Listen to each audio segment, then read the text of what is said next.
Okay. You're recording. All set. Okay.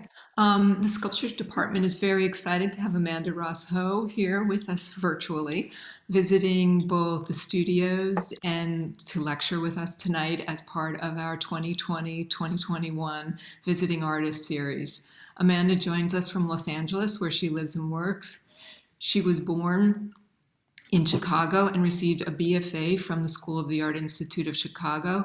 Then after 8 years, moved to Los Angeles to attend graduate school at the University of Southern California, where she completed her MFA. She has exhibited her work in galleries, museums, and public spaces worldwide, including the Museum of Contemporary Art in Los Angeles, the Bonner Kunstverein in Germany, Kunsthal Stavanger in Norway, the Walker Art Center in Minneapolis, the Museum of Contemporary Art in Chicago, the New Museum, and the Museum of Modern Art in New York.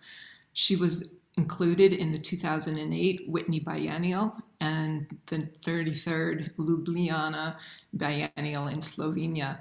She also exhibited at Vlees, Middelburg in the Netherlands, Praz de la Valde, Paris, Orange County Museum of Art, Newport Beach, the Henry in Seattle, the Soap Factory in Minneapolis, Art Toronto, Ontario, Cherry Martin in Los Angeles, among many, many other venues. She has been represented by Mitchell, Innes, and Nash in New York City since 2009. She is currently a professor of sculpture at the University of California, Irvine. Welcome, Amanda Ross-Ho. Hi, guys. Thank you so much. It's a treat to be here. I wish I could be there in person, but someday I'll get myself out there at some point. Thank you for joining in this. Thank you so much for joining in this virtual way and or having me virtually. And thank you to Luke and Rebecca for all your work. I know there's a lot of wrangling, like I said earlier. And I think some of my students might have shown up here. So thanks for coming, guys. I appreciate it. So it's a treat to be here. And I'm going to jump right in because I brought way too many pictures, as I always do. But I think I will go ahead and share screen. So let me go ahead and do that. Just one sec.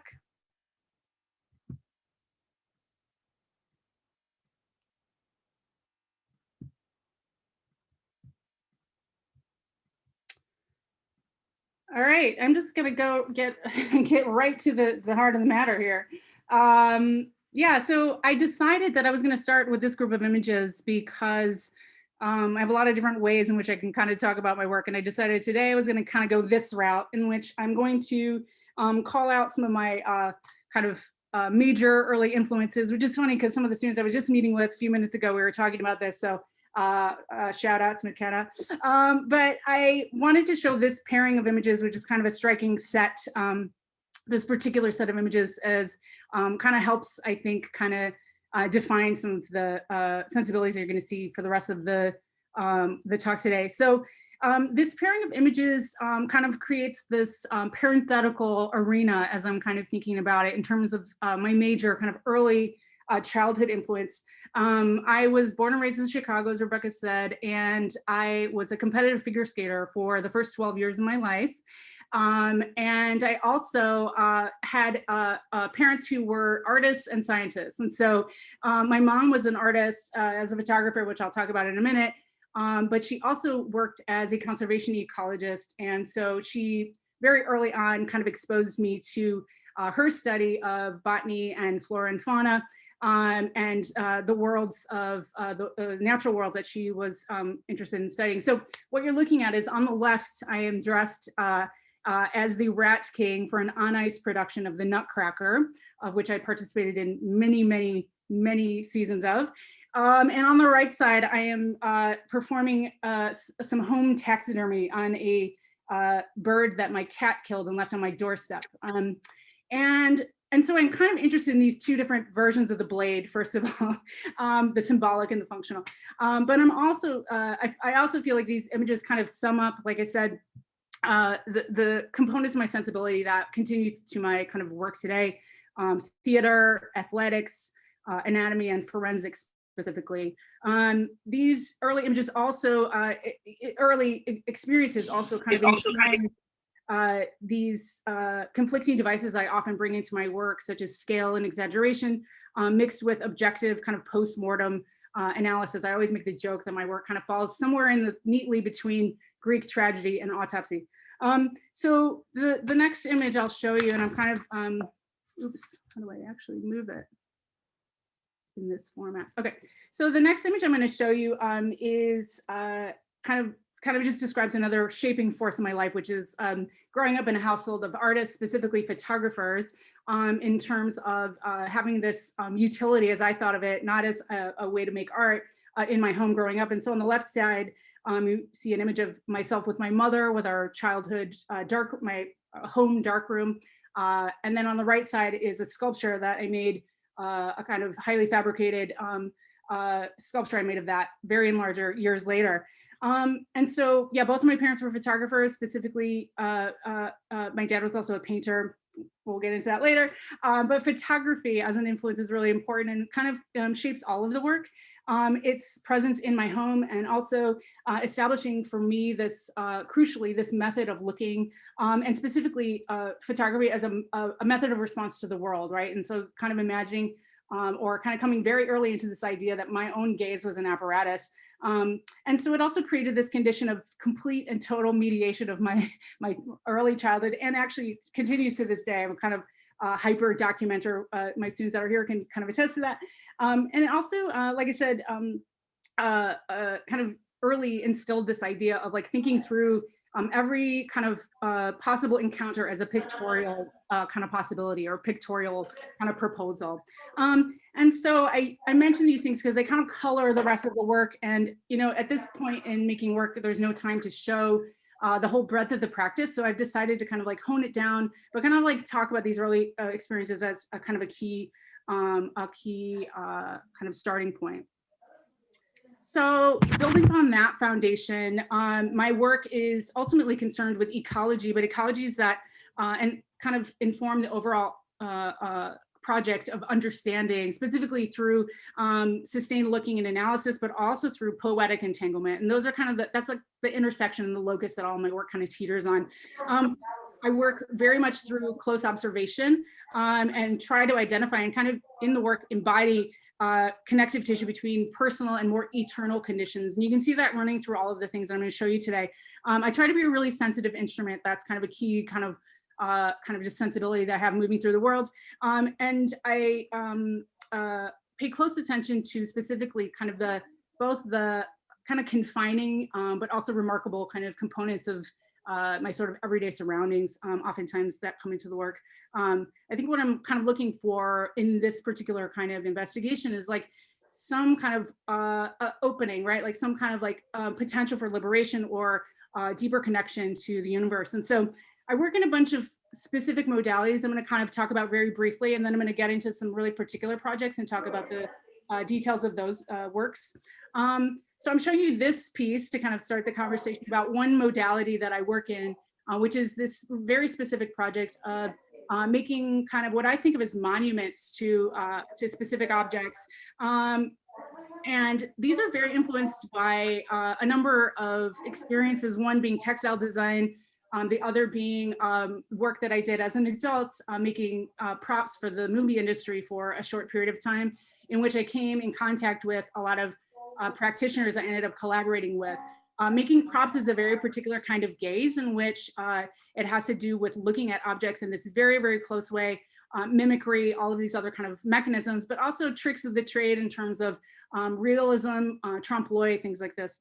And so in my work making props, I ended up coming, like I said, in contact with a lot of collaborators that I ended up working with for a long time, which I may touch on a little bit later today.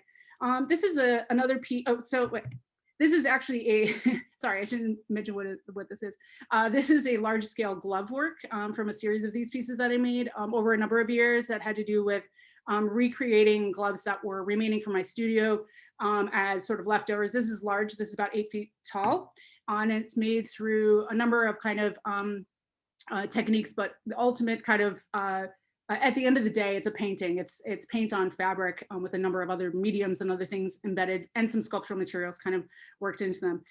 These were, I'm not going to talk about them for a long time, but these pieces have very much to do with a forensic recreation. And so when I'm making these pieces, the scale for me has to do with getting inside an object anatomically and quite literally kind of getting into its cell. So I spend a lot of time looking at the thing, thinking about its properties, and recreating these things through yeah, this kind of really deep analysis of the physical properties of the thing. And for me, this is about kind of like, again, this like deep cellular understanding.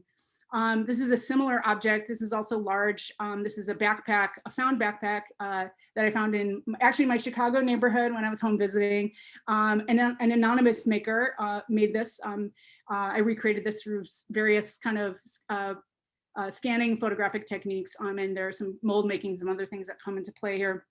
But I just show this as one modality of this kind of monumental aspect of my practice. Some details, more prop making. This is a large scale earring. I did a series of pieces for a number of years where I was finding things on eBay. These were a series of single earrings that were had lost their partners, which obviously has a sort of poetic proposal that comes into it. This is made through a number of different techniques, 3D scanning, milling, metal plating, a lot of prop making kind of endeavors. And this is a scale reference about 50 inches tall. Okay, and then another modality is working installationally. And so this is something that's sort of a long time practice of mine in terms of building not just these sort of compressed singular objects as I just showed, but more about building these sort of linguistic tableaus that kind of engage space and engage kind of a different type of kind of linguistic structure. And so in these pieces, I'm very interested in creating these constellations of images and objects that kind of communicates with one another to kind of create this hieroglyphic type of relation in which you sort of read the work. I'm not going to talk about all the details of this. This is the 2008 Whitney Biennial in which I made kind of a large scale architectural intervention and then embedded multiple objects inside. This is another installation work from much later that I did at Miami, which kind of simulates the structure of a dark room along with some large scale textile pieces, just to kind of give you a flavor. I'm not going to go into these pieces specifically. Excuse me. This is an exhibition at one of my galleries in London, in which I'm using the photographic space as a sort of hyperbolic kind of conceit for building a space. But you can kind of see that I'm integrating kind of fabricated objects, sort of the artisanally handmade things, and then really thinking about them as these sort of vignettes. Another version, this is the show that I did at MoCA. I did a survey exhibition at MoCA in 2012, in which all of these things have very tight kind of relation in terms of how you sort of read them as vocabulary moving through a space. And so there's a little bit of a logic that comes into them through their titles, through accompanying information, etc. So that's like laying the groundwork. And then the last modality I'm going to talk about, or second to last, as it were, is making public work. And so I often produce works in public space, and this comes into various different permutations, oftentimes extremely collaborative, meaning I'm working with fabricators, I'm working with other folks to produce these pieces. This is the MCA Chicago. This is on view in 2013, which is a large scale set of objects that sat on the plaza for a year and was based on a found photograph. Again, engaging photography in such a way that, again, I'm not going to talk about now, but just to talk about another kind of aspect of my practice, public work. This is the source images for that project. Okay, I only showed one. There's a few more public pieces, but I'm just going to jump into kind of the last modality that I kind of want to talk about, and that is kind of the idea of building performative kind of speculative engagements with space, and also entering into these kind of labor or time-based contracts of intimacy with materiality and form. And this is what I'm going to mostly focus on today. And I'm going to start this conversation by talking about this piece. It was something I made in graduate school, which is interesting because I always like to show this in the context of speaking to folks that are in graduate school, because I think it helps kind of like think about how you set a course for the time after as well. So I'm going to start by describing this piece that I made at USC. This is 2004. So you're looking at a view of my studio, and this piece actually began as this kind of non-objective experimental painting that I made in the space, in which I made this abstraction directly on a canvas drop cloth that was pinned directly to the wall of my studio. And I this was an intuitive kind of just impulse to kind of begin this project. And I realized very quickly as I started making this painting, I had no interest in the painting itself, but I had a lot of interest in the residue of my activity that was starting to accumulate at the bottom of the painting. And so what you're seeing here is an image from sort of a studio production image that actually became sort of integrated into the piece. And so let me just show you what I ended up doing with that. So that image that I just showed you became a lightbox photograph, a lightbox meaning a Duratrans rear, backlit photograph. And what happened was I pulled the painting down. And when I pulled the painting down, there was this beautiful imprint on the sheetrock wall of this space of my studio.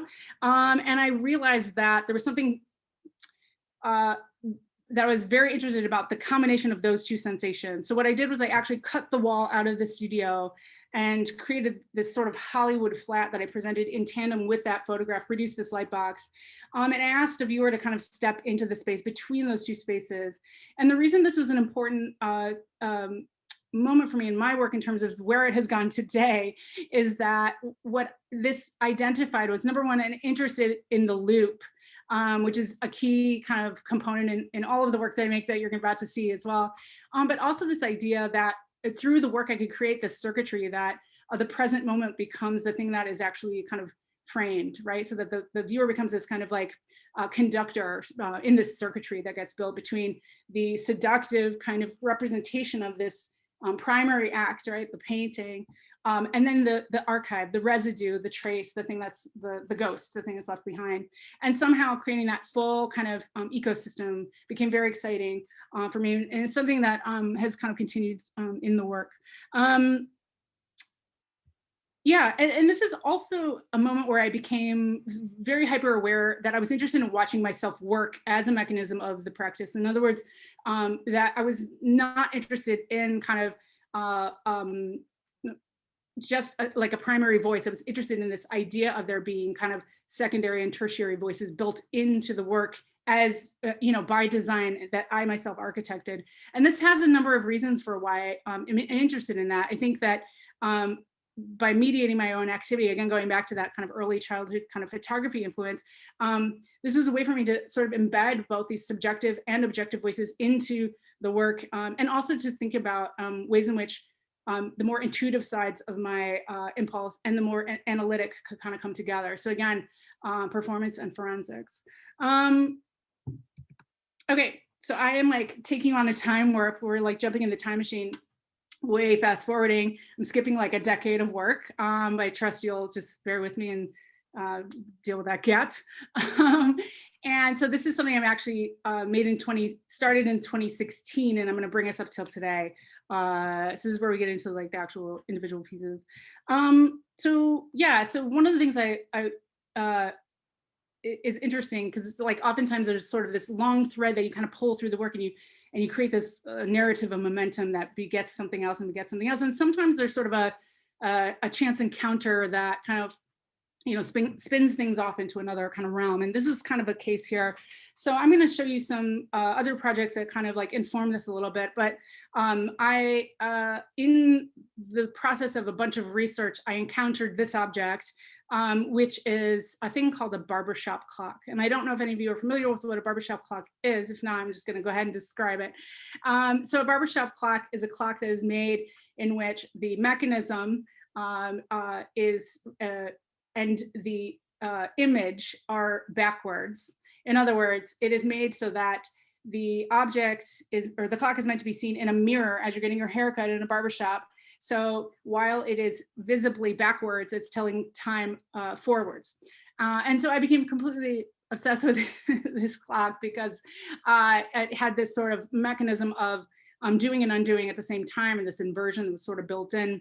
Again, kind of referring back to that loop. And I became really interested in also at this time, kind of looking at the clock as an anatomical structure. I'm going to talk about this clock a little bit more in a minute. But I just want to show you really quick a clip, if I can. Well, let me do it. Oops.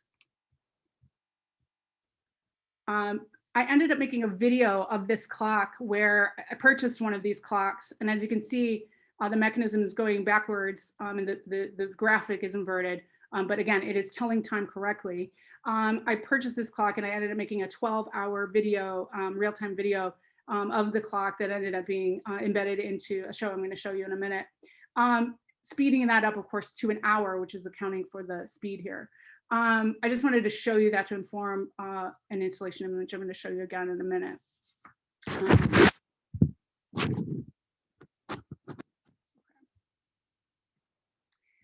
So this time I was really thinking about time as a material and very much kind of imagining or being a little bit kind of attached to this idea of the actual apparatus of the time keeper in that kind of analog or timepiece formation, like slightly slipping into obsolescence. I was getting interested in that. I started noticing clocks in kind of public spaces that were kind of defunct. And so these are kind of like, I collected a series of images that are on clocks that are kind of meant to sort of be wayfinding devices in public space. So that's an example here. I also started looking at clocks on eBay. These are clock parts that are being sold in an online auction. And I started getting very interested in like the various metrics, but the disarticulated clock as being this thing that kind of had all these, this interesting kind of, I started getting interested in this raw material and thinking about that as this matter. So in my kind of traverses through this research, I'm looking at the kind of time disarticulated. I'm thinking a lot too about the clock as something that had all these references to the body, right? The face, the hands, the arms, all of these sort of anatomical kind of like linguistic kind of correlations that were happening between all of this. I do a lot of just like mining of the internet. That's like one of the ways I research. And so this is like a fraction of like thousands and thousands of images that I have. I also this time was thinking too, if I'm being honest, about kind of the ways that a certain type of momentum in my own art production and perhaps in my own exploitation in making art was starting to become a little bit stressful, but also thinking very much about those currencies that time and money were always these things in short supply, and then also trying to in some ways kind of address that theatrically, but also take into consideration what those forms were actually doing, and create this kind of like I don't know, speculative kind of conversation between those things. So I started looking at images of bankruptcy, which I ended up arriving at this kind of like quintessential Depression era symbol of the pants with the pockets turned out, which is like this, you know, called like a Hoover Flag, which is basically like a representation or a symbol of bankruptcy that became sort of like very kind of became iconic as sort of a symbol. And so we made a pattern of a pair of pants. I'll move a little more quickly here because I'm kind of dragging. And you can see on the right side, I produced a pair of sort of naturalistic scale pants to sort of learn the pattern and kind of produce a singular pair and exaggerate those pockets. And then I ended up translating that into a large scale pair. So I'm going to just show you the first prototype. And so what I started to think about here as I'm kind of fiddling with these clocks and playing with these, you know, I'm like developing this kind of conversation between these two currencies.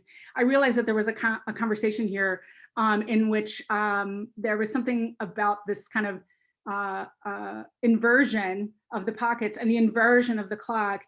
And somehow there was sort of an ecosystem in which those, or sort of an ecology in which all of those things fit together to kind of speak to some conditions that I wanted to kind of describe, which I'll get into a little bit more.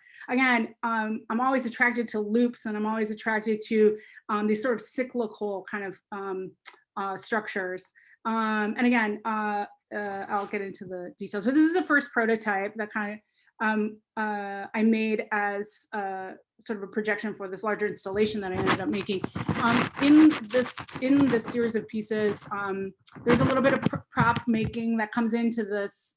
These look very much like naturally draping pants. They're actually made from a very, very heavy canvas that has to be sewn on an industrial machine. So there's kind of they're much more physical than they appear, but that is sort of to give the naturalistic appearance of the draping of the pants. If they were made from like a regular pant material, they would obviously kind of come in, fall in on themselves under their own gravity. So I became kind of this tailor at this moment, which is really interesting because I absolutely had to learn intimately how these things were made. And I developed this very like specific choreography that came into the production of that, which I'm going to talk about in a minute. So this is the Vladisha. Sorry, Rebecca, I gave you like a million institutions whose names are like very difficult to pronounce. This is the Vladisha, which is in Middelburg in the Netherlands. And I was invited to do this exhibition that would travel to 3 locations beginning at this site.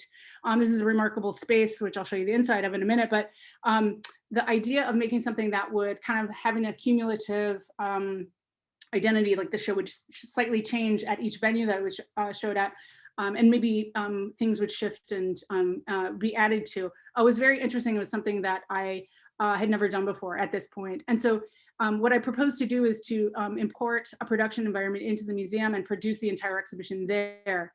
So this is pretty typical for me. I skipped a couple of other projects in which I did that already, in which I kind of produced the work in situ. It's something I enjoy doing.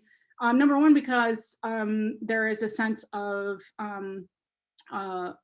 site that I'm interested in, but there's also this idea of like creating this full production that comes, that brings every part of the activity into the venue. We oftentimes, just sort of separate production and presentation in these kind of separate realms. And I'm always very interested in kind of like looking at the entire kind of space of that. And in some cases, bringing that literally into the space. So in this production, I brought the industrial machine and all the materials and sent everything to the space and made the entirety of the show there, with the exception of some props and some other things. And so I'm just going to show you some images of me doing this. And so I spent a month and a half or so there at the location making these pants. There's me working. And while I'm doing this, I am, as I mentioned earlier, watching myself work. And so these images that I'm showing you are sort of production images, but they're also research for part of the show itself. And so I'm also always interested in this kind of hyper condition in which I'm sort of self-surveilling, right? Like I'm watching the way that materials kind of move through the space, and my own activity presents a residue or kind of a trace or an inscription upon the actual space of production while I'm making it. And I borrow gestures from that because I'm interested in the kind of inadvertent kind of collapse of things. So you see like a wine glass sitting there or whatever it is, things that kind of come into play. So I'm shooting these images while I'm making this exhibition. And so here I assembled a kind of production line to make an initial 12 pair of these pants. And as I was mentioning earlier, the choreography that comes into this was really breaking down the production into these very, very clear steps where I began to, very much like perform each task on each individual part, and really started to kind of like flay out the making of these things in this way that became this really beautiful, for me, like kind of muscle memory of like this production line. And so I'll just show you a few more images of this, and then here they are inside out. And so there is a very literal inversion that has to take place in producing the pants. That's quite physical. Like I literally had to get my body inside the pants, every single pair, and kind of pull them outward. And there's, it's very bodily at this point. I'm also like, meanwhile, kind of again, making a huge mess basically, and recording all of this, of course, in a diaristic way. But again, also as reference or continuity images. So I'll zoom through a couple more of those.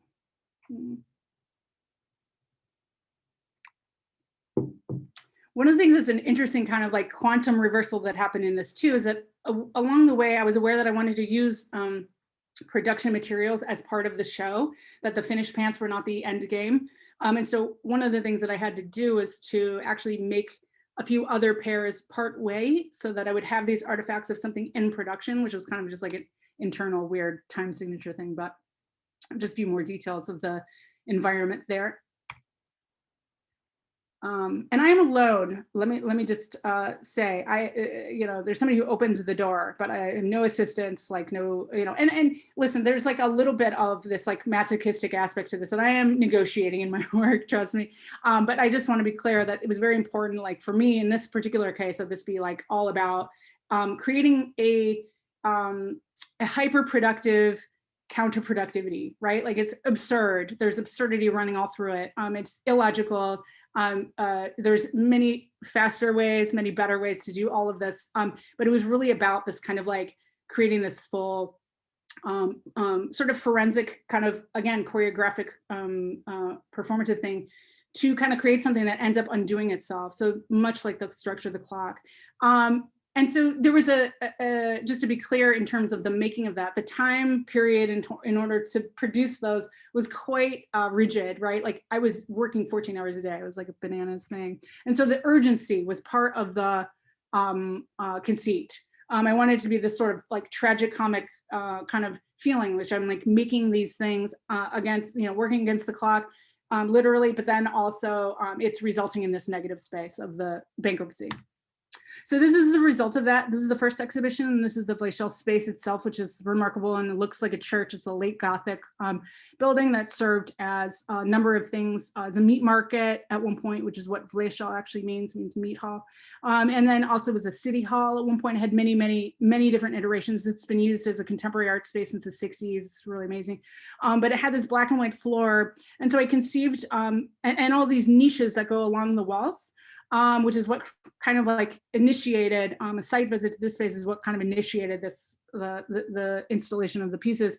What I did is I made these tables that have mirrors on the tops, which were intended to sort of invert the clock. As you can see, the video I showed you is down at the end again, and that is happening and spinning in real time. So it goes through the full clock in 1 hour, full cycle in 1 hour. And I wanted there to be this kind of, again, like comedic kind of urgency to the idea of these currencies of time and money kind of overlapping one another. On the tables are artifacts from the production, but they're presented in not this like kind of naturalistic way where you're asked to just like look at the spectacle of production, but they're hyper kind of self-conscious and formalized, almost like retail space, or very, very self-conscious kind of formalizing of those, heightened formalizing of the production of the pants. And this is a view from the other end going down. So the idea here being, as you stood there, you could sort of read the clock, right reading to some degree.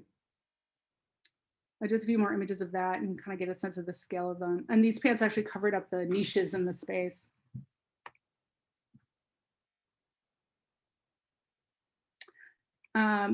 Yeah, so there you go. You can see a set of pants that are sort of partway in the making as a sort of like continuum. There are some clock hands. There's some other things that I embedded into the tabletops that I'll talk about a little bit more.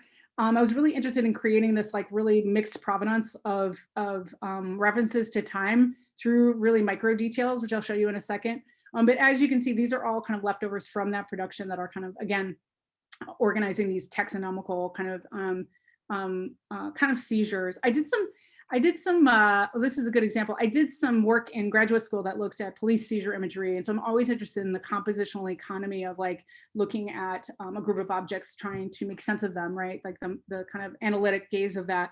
And so these are laid out kind of in that fashion. These are clock hands that are all purchased on eBay that are individually kind of these fugitive moments kind of gathered. I'll explain these shoes in a second. These are produced by Nike. There's baby Air Force Ones. They're the smallest Air Force One that Nike makes. And it's a shoe that I wear sometimes.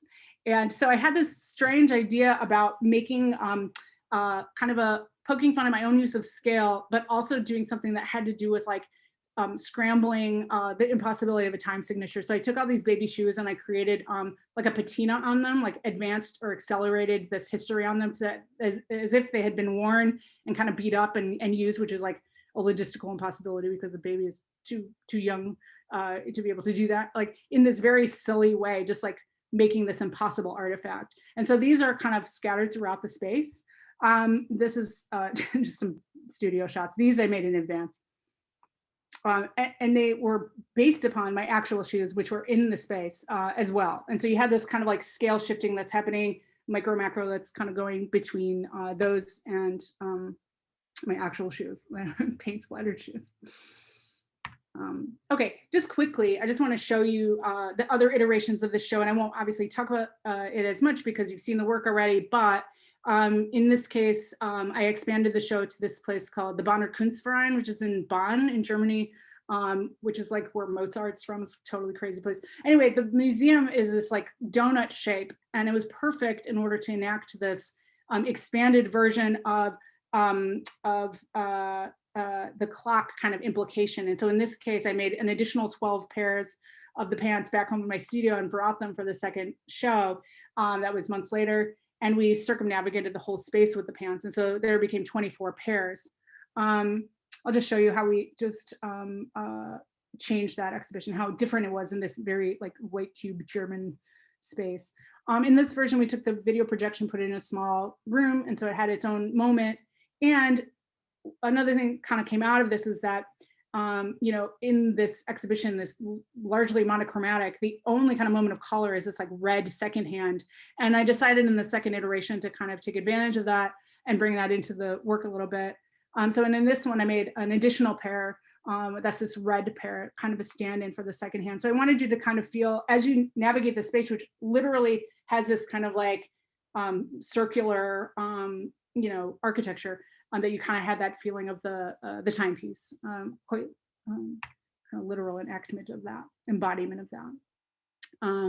The mirrors also obviously function very differently in the first version because they reflect that like Gothic ceiling, which is very different than this kind of like super, again, kind of white cube space. But they create some interesting, very different sight lines. This one feels, yeah, very, very different. I also brought some additional things into the show at this point. The pattern kind of made its way in, and some other things that I was considering. I kind of called them production stills. You can see one in the background there. This also became a forensic exercise of continuity where I kind of recreated the tabletops one-to-one by using photographs. So yeah, another kind of tunneling of that mediation of my own gesture, which I had not done before. I had recreated pieces from exhibition to other iterations privately, but I had not done it in kind of public facing exhibition. So that was an interesting layer of that kind of like extra gaze, right, upon the work. You can see some other details here, coffee cups that I would take from the museum like kitchen and integrate in as materials. And this is a detail I didn't show in the first version, but they were there. One of the things I was thinking about was other ways to kind of bring in, much like those little sneakers, these other indications of deep time. And so this is another thing that kind of came from an encounter. Again, I was like, you know, looking at all these clocks and thinking about currency of production and presentation and time and money and all these things. And then while that was happening, I encountered, we get them here in California a lot, a silverfish. And I started doing a little bit of research about the silverfish, which turns out is one of the oldest living things on Earth. And I started becoming interested in this idea of bringing them into the project as this other kind of snag into the idea of time. And so I worked with an anatomical sculpture and we built a 3D model, and they're 3D printed and they kind of crawl all over the tables. So it's hard to see them in that first image, but they kind of go in and out of the pockets and they end up in other places. Some of them are stainless steel, some of them are plastic, various materials. And then lastly, I'll just show you this version of the show at the Tramway in Glasgow, which is a really amazing contemporary art space that used to be literally a tram repair station. You can see the tracks in there, very different exhibition space. And this one was, the pants took the sort of form of a more confrontational kind of chorus line type of thing. But just to show you how one exhibition can kind of expand and contract in different architectural envelopes, which is really an interesting experience. Okay, I still have a lot to show you, so I'm going to keep moving.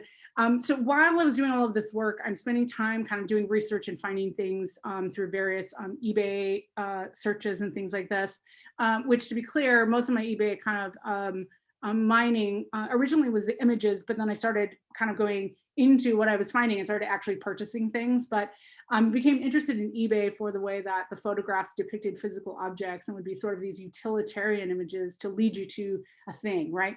And so there are these working images. You show the front of something, the side of something. They're not sort of aesthetically driven necessarily, but they're supposed to give you a sense of what this physical object is. So I trained my kind of attention to eBay a ton. And while I was there, I ended up coming across an auction selling these paper clock dials in kind of a large lot, a lot being just like a number of them. I think there was 100 or something. And I intuitively purchased them because I thought they're beautiful, but they also have this suggestion that I'm interested in, that I want to do something with, and they become this like potential arena. So I didn't really have a plan, but I bought these clocks and I used them while I was traveling. This is actually going back to that Vladisha production. So to sort of layer things over, I brought these with me and I used them as these kind of catch-alls for various overflow of coffee, wine, water, note-taking, anything that would kind of happen. And so I just let them kind of be these platforms or stages for whatever was taking place. I take a lot of notes as I'm working. And also there's various things that kind of come up. I'm listening to a podcast or I'm thinking about something, or I'll jot something down. And so I started just using these as these kind of like, as I would travel, this is still in the Netherlands for that project. Here you can see I stationed this one by the coffee maker. So every time I would, throughout the whole time I was there, I would just collect all the coffee rings. So basically these recording devices. And I thought, oh, there's something symmetrical about that. I don't even know what these are going to be originally. I just knew that that would be a productive way to kind of accumulate. I'm somebody, even right now, as I'm sitting here, I have a piece of paper next to my computer and I'm jotting things down. I mean, that becomes a fertile space. It just comes out of my brain and my hand all the time. So I thought, well, I'll focus them into this specific space of these clocks and let it accumulate there to be determined, right? So I'm just going to show you some ways in which these kind of floated in and out of my life. They still kind of are floating around, some of them, but you can tell I just like let them kind of, absorb and record. So I did that for like a year or so. I would say maybe a year and a half. I'm not really sure. It's sort of hard to pinpoint, whatever. But you can see that there's notes about traveling, or there's notes about my academic life, or there's notes about other projects or drawings of other kind of things I'm thinking about. And I'm just really letting these kind of become, embarrassing tabletop pictures.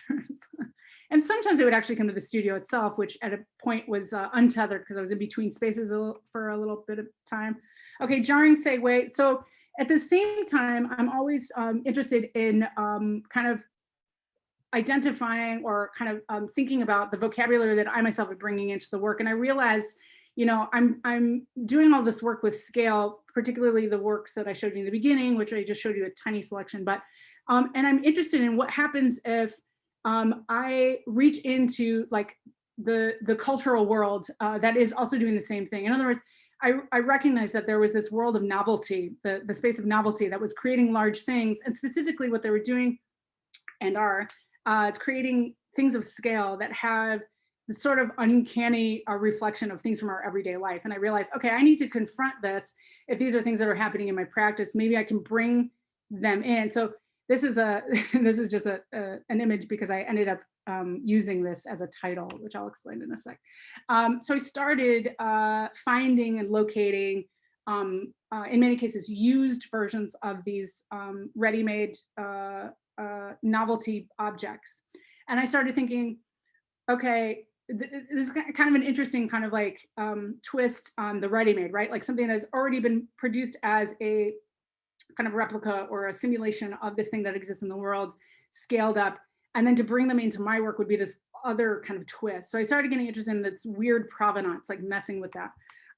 Sorry, it's just a few like reference images of like the world of novelty, right? You're familiar. There's a website called Great Big Stuff that continuously sends me images, large coffee cups, things like this. So the world is already cranking these out as like a form of currency, as some way to kind of like create some perspectival shift for us in our everyday life, right? It does something to sort of jar us. And I just was interested in negotiating that. Also, we're obsessed with the miniature. And I started researching and finding kind of versions of things that maybe are things I would use in the work in their ready-made form as these recapitulated miniatures or large things. This is something I made myself in a totally other exhibition, and I showed you briefly at the beginning, which is a series or a set of these rubber band and bobby pins, which are, for me, scattered around my floor all the time. And I started seeing them as a sort of weird, like binary code that was moving around the floor. And so I used them for an exhibition. But this is an example of something that I myself recreated. Put a pin in that. As I was kind of coming to the sort of next exhibition project I was doing, I realized that I had this massive archive of these clocks that I just showed you a minute ago. And I realized that they contained, I was not interested in showing them as artworks individually, but they contained the data for kind of the next project. And so what I ended up doing is I created large scale panels of those clocks, had them screen printed with the exact graphics from those paper clock dials. And produced an exhibition with those. So what I did was I shipped all of these canvases to the galleries. This is Mitchell, Ernst and Nash. This is 2017. And this is the beginning of the show. Built these tables in the space and these blank clocks. And I brought that stack of paper dials to the space and selected 12 of them. And for a period of a month, I translated them one to one. And so for me, again, like the Pants Project, this is this kind of exercise in forensics of recreating exactly as close as possible that I could, these clocks that had been accumulating for a year, thereby taking a year's time, compressing it into a month, and kind of creating these individual large scale paintings. And so I'm just going to show you some images of those. The way that I arrived at the scale was based on the bottom of a wine glass ring that would exist on the clocks. And I made these based on this large scale novelty wine glass that I found. And I'm going to bring the novelty thing back in a sec, bear with me. But they're based on that scale. So that when the wine glass sat on that, created that mark on the clock, it would be to scale with the original. So that makes sense. You can tell these are not stretched canvases, they're panels because that's got to sit on there like a solid platform. I'm going to move a bit quickly through here, but basically what happens is throughout the course of the month, I allow the residue all to sort of build up on the tables. And much like the Pants Project, I document and I kind of take note of what's happening. Myself up for this sort of like athletic challenge to sort of like make all of these things because that was the proposal. And so again, these sort of like exhaustively kind of long work sessions in order to meet the terms of this thing felt to me like this. I was very interested in the sort of like multiple like latitudes of like quantum implications, right? That the time embedded in that original thing was like expanded to this, very physical accelerated version, and then thereby kind of creating some kind of, I don't know, sculpture in space and time. Here's a few more details. You can see that I'm literally holding them in my hand as I'm doing and making this one-to-one, sometimes with like a magnifying glass or whatever it is, and kind of really creating, letting the residue accumulate throughout the whole space. So basically what happened is at the end of that month, I brought some of those novelty objects in with me, both ones that I had made and ones that I had ordered and created and found from the world. So ready-mades, the double ready-made. That's a pair of regular scissors in my hand that I'm holding just at the right proximity photographically to look as if they are the exact same size as those large ceremonial scissors. Those are ones you cut like a ribbon at a ribbon cutting. They're literally called ceremonial scissors. That's the name of them, which is fascinating. This is the actual kind of authentic mess that I created in the gallery over the period of time. And this is the exhibition. So what ended up happening is when the paintings were finished, I hung them all in that circumnavigating kind of pattern. They took everything off the tables, and then I recreated this hyperbolic version of the residue. And again, thinking very much about creating this confusion between the sort of authentic, the choreographed, the invented. So some of the artifacts being things that I myself had made, like that large X-Acto blade. And then the things that were from the world, right? The small glass, the large glass. So there was a bunch of like zooming in and out that kind of happens throughout the course of the exhibition. I'll just show you a few more images of that, and then I'm going to show you one more project if I can keep you for a few more minutes. And you can tell too, I'm generating language here too. Like I said, this just kind of comes out of my my hands. There I brought those large hair rubber bands in to the actual installation. Oh, and this show was called My Pen is Huge, which was meant to be sort of this poking fun at the sort of like heroics of this like singular painting practice, right? That I'm kind of fictionally kind of creating, but also the reality of it, and also quite literally naming the fact that I'm using these large tools in some cases. So a little bit of a word play there. That is a large scale butter knife. Okay, a few more. So you can see here, there's like some, scale confusion. The large quarter and the normal fork, large pencil, everything becomes very slippery and kind of unstable. I was interested in that idea, right? Like that things were kind of unstable. That's a large preparator's glove. Some residue from other projects.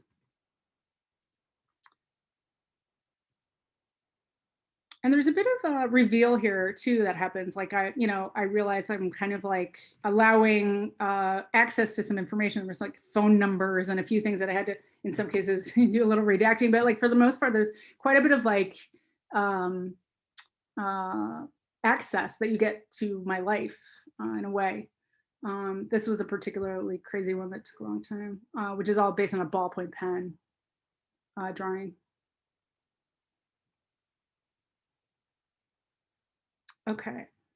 Ironically, I am nervous about time, so I am going to go through. Oh, just one last image here, just to call out. There's a little note next to that miniature beer bottle that says hyperbole epidemic, and I think that kind of sums it up. Okay, do we have time for me to show just one more project? Is that okay? Are you guys all right? Okay, I'm not sure what our outside time is.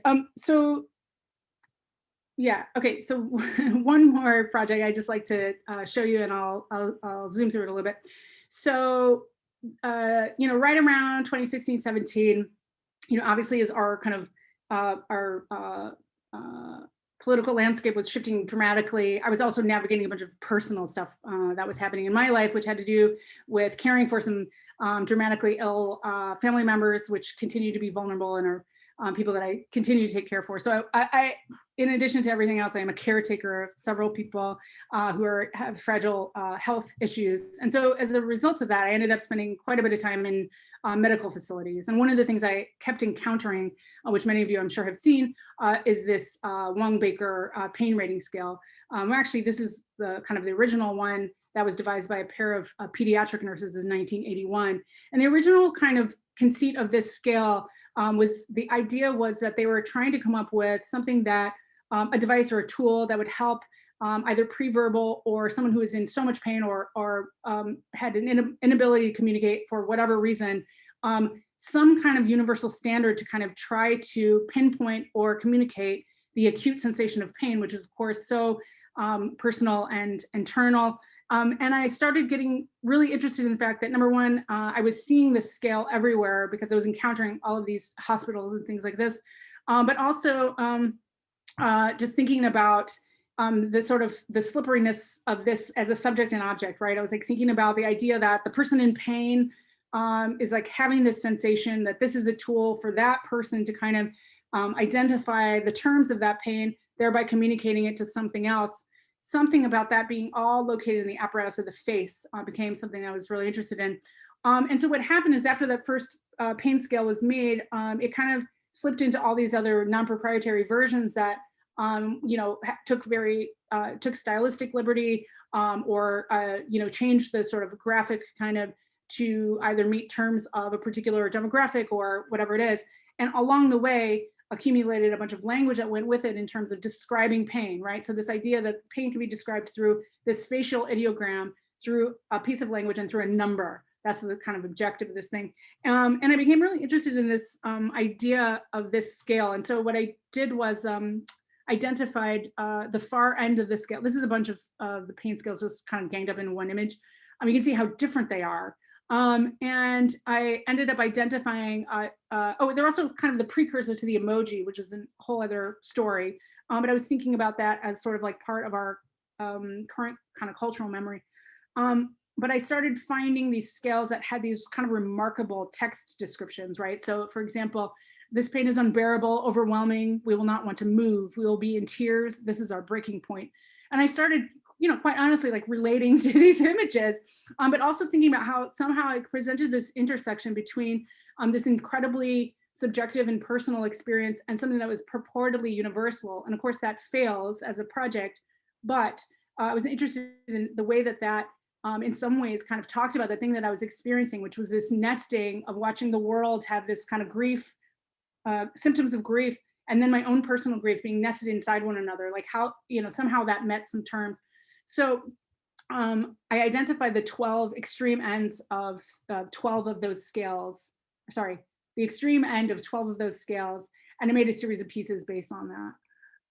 And as well as these text pieces. And so I'll just quickly kind of show you, I isolated the text from several of those and made these kind of antiseptic text paintings that I showed in this show called Hurt's Worst. And the other thing, this is just an exhibition view at this space called Mary Mary in Glasgow. And I thought of the front of the space as this kind of like waiting room area because it was divided into two sections. But I literally took that scale and kind of like disarticulated it. So the text works exist in this exhibition in the front. So using the architecture as a body to sort of identify these different separate sections. I made the numbers of all of those in different fonts in fabric. And then I produced the faces themselves as these large scale textiles. And so a number of things were happening with these. I was interested in kind of creating this chorus. I wanted there to be this kind of, again, this tragic comic kind of like confrontation as you walked into the space, which was quite dramatic when you kind of come around the corner. But I also wanted there to be this like friction between this like graphic, sort of flat graphic and this really tactile made object. And so these are all made by hand as quilts basically. And they kind of very much have the sensation of being like produced with this urgency. They are meant to feel as though they're kind of coming apart at the seams and very quickly kind of rendered. So I'm just going to show you a few of those. I also think about them as like tragedy masks that are divorced from their other half. That's another kind of way that I think about them. And so they have this humor to them, but also this kind of like desperation. And I liked thinking about how this functioned as a group to sort of function as a metric for the time that we were living in, and also my own like personal tragic moment. But I like the tactility too as functioning as something that really directly embodied anxiety. I'm just going to zoom through just a couple more images of these. I know we're approaching our time. You can see in this one that you can actually access the kind of dithering of the digital image. Many of these are all translated from digital files. And so sometimes the resolution would be quite low. And so you'd really see the kind of crustiness of the pixels there.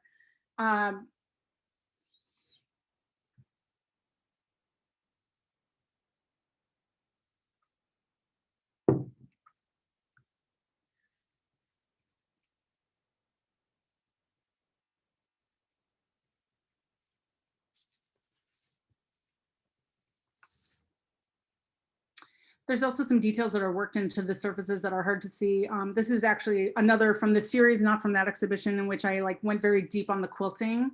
And so the surface is heavily sewn. These are all made again with an industrial sewing machine, the same sewing machine that made the pants. But the one-to-one aspect, right? Like me wrangling, I mean, there is this like aspect of like thinking about myself wrangling this like giant pain scale in this way that I find like performatively kind of hilarious as well. I'll show you just one more set of these. This is at the Ljubljana Biennial, which is in Slovenia. This is summer of 2019. And so I made a group of those for this exhibition, which had a thematic kind of horizon of the idea of satire. And so these worked very well in that setting. This is at a space out there. The artist in the foreground is Portugal-based artist called Dozy Khan, who's great. And you can tell too, the sort of diversity of the images is something else I'm interested in. The graphic kind of quality of the illustrations being kind of like vastly,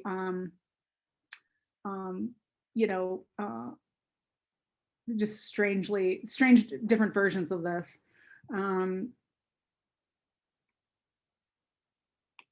Oops, that's one of my favorite ones.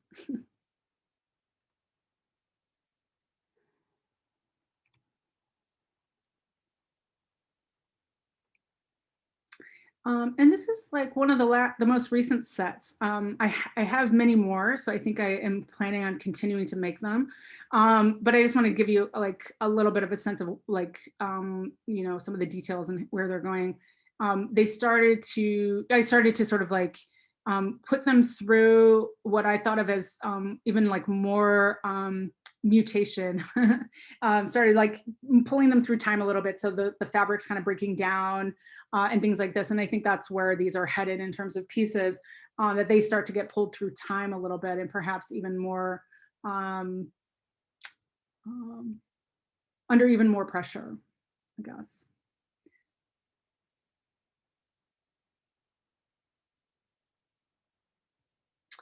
And I think I have two production images. Just a way to end on. I just wanted to show some production images, much like the other projects that I showed you, in which the sort of ancillary production becomes integral to the works.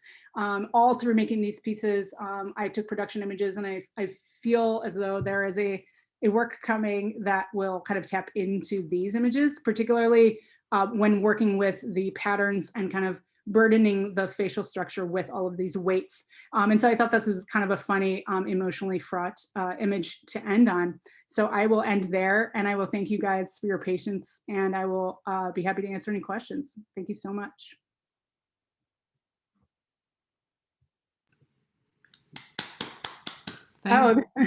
Virtual clapping, thank you. So maybe we should go back to, I don't know, maybe everybody's in that, but I don't see anyone, so I'm going to put you back to gallery view for a minute. Okay, I'll stop sharing so we can. Well, you might have to go back to share if the questions get pointed, but. Oh, sure. No, I can do that, no problem. We didn't do the other version, the webinar, because then you're looking at names the whole time, and so it can be. I think it's really disorienting. So yeah, no, I much prefer the meeting. We're doing a series of our own, and we're doing it the same way because it's tough to not see faces. It's tough to do things virtually. I'm like a very physical performer, but it's still fun.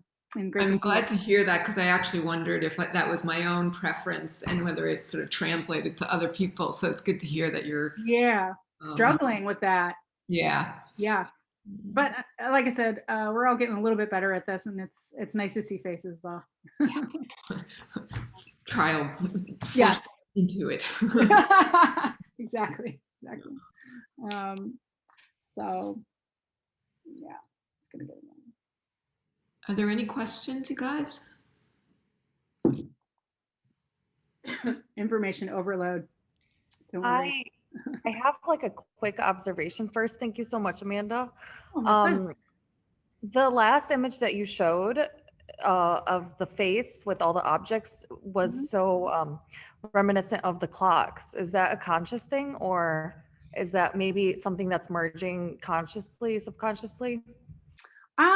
Yeah, that's a good question. I mean, I think I showed it because I recognized that there was something in that kind of production DNA that was also kind of, re-inscribing, like, or recapitulating things that are already happening in the work. And I guess like just drawing the connections to, or like maybe thinking about the fact that there's little distinction in some ways between, what, and I think we talked about this in one of the studio visits earlier, like the difference between what ends up being something that builds up to the research of something versus the thing itself, or which parts are presentation, which parts are production. And I've always had a kind of a dysmorphia about which things are production and presentation. And I've always wanted to, bring all of that with me.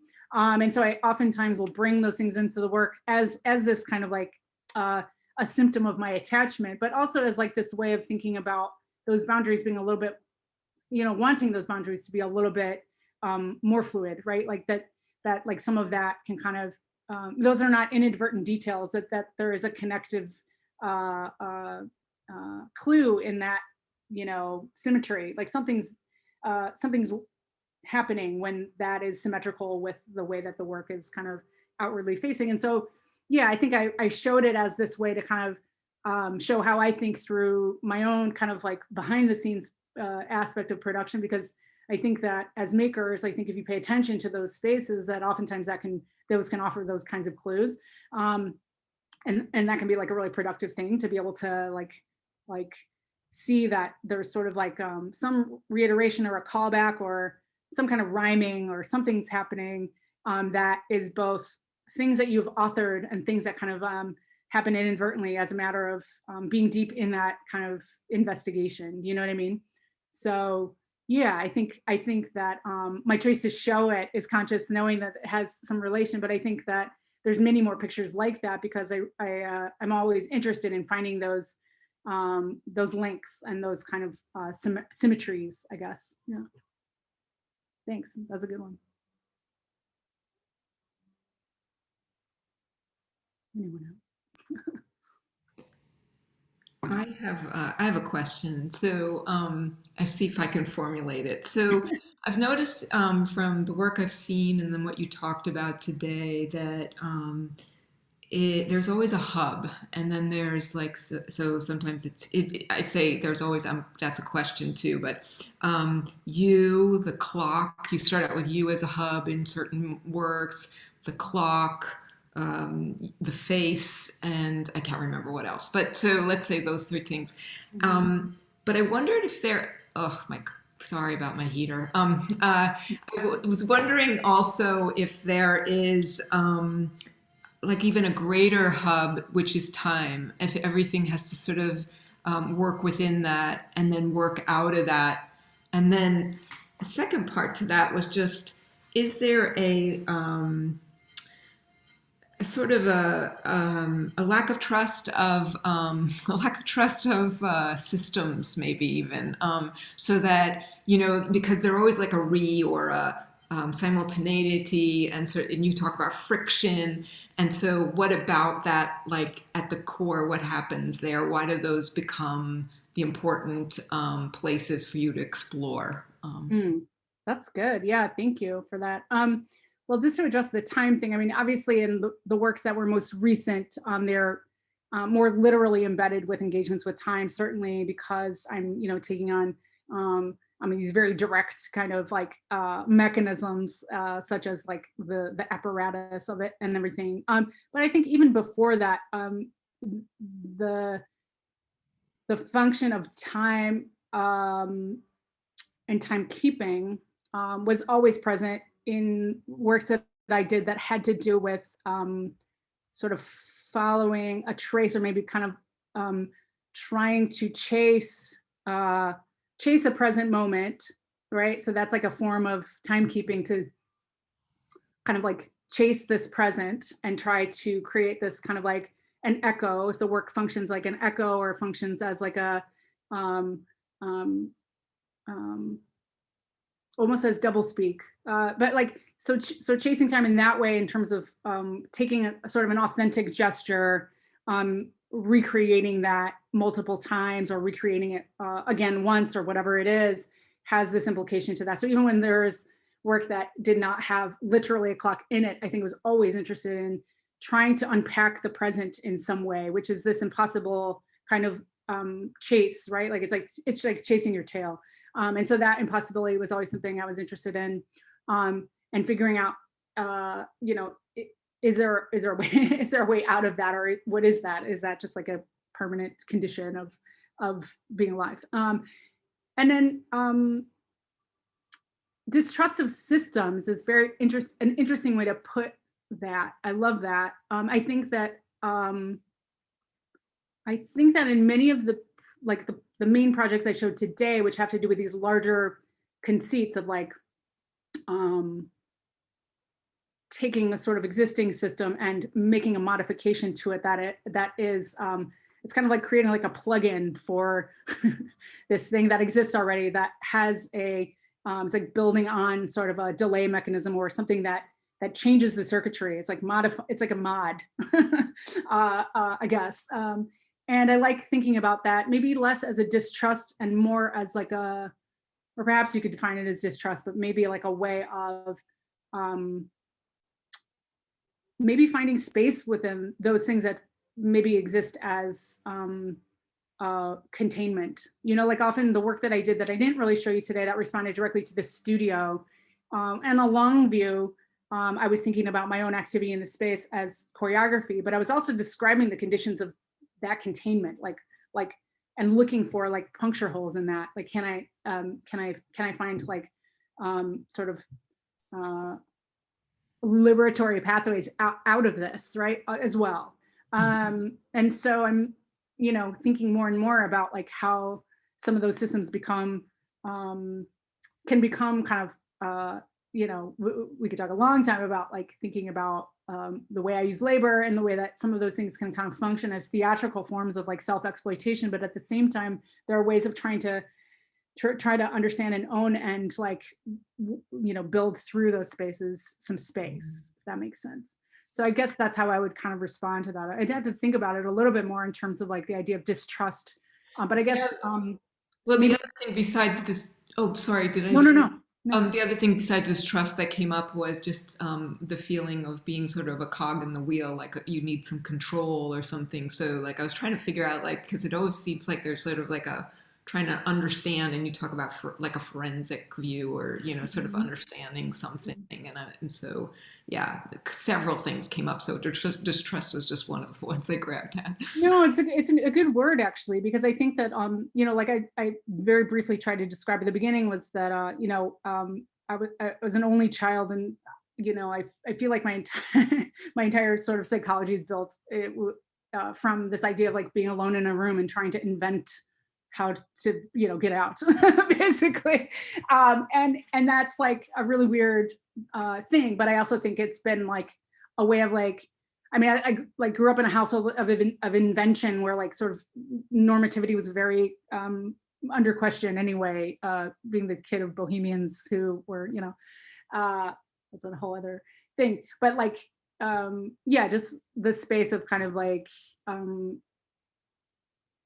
maybe taking some of those normative structures on kind of like thinking about ways to sort of like enter that rubric and find ways kind of out or through, or to like reharness some of those energies into something productive in a different way, right? Like anyway, that's how some of that feels. It feels like maybe, yes, you could describe as control. It's also like sort of a like a reallocation of energy, a reallocation of certain aspects of the power structures of it.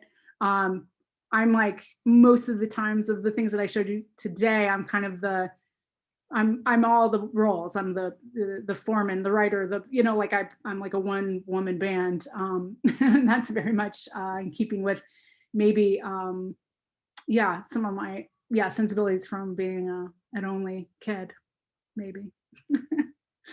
Anyway, much longer answer there, but I appreciate that. And that gives me lots to think about too. Thanks. I was wondering about this engagement that you have with images in a different sense. I was thinking about how you go on the internet and you build a kind of locus by which that you build a symbolic kind of personality about like in a personal history with these images that you find in the internet, which I think is really indicative of like how we thought about like earlier versions of how the internet was to be. It's supposed to be this place where you went in and you could express yourself and you could like take these images and kind of be one with them in a certain sense. They like inhabited your life almost. Mm-hmm. And it was really strange like interpreting that, and at the same time thinking about how you constantly always are aware of how a viewer will go and perceive your artworks. One of the things you didn't really talk about in your lecture was with the public piece, you were really considering how people engage with it on social media.